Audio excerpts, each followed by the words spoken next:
અને જો આ મશીનમાં કંઈક ડિસ્પ્લે જેવું છે, કંઈક યુનિક જેવું લાગે છે.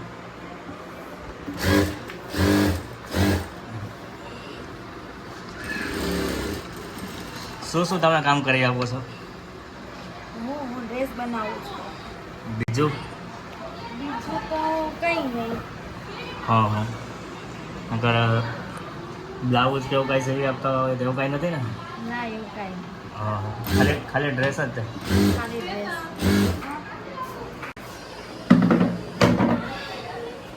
લીરા લઈને કોટનમાં સુતા છે જ નહીં ગમે એમ લાઈન બેવડા છે બધા જોઈને કાપી કાપીને 5-4 આપી 2-3 મહિના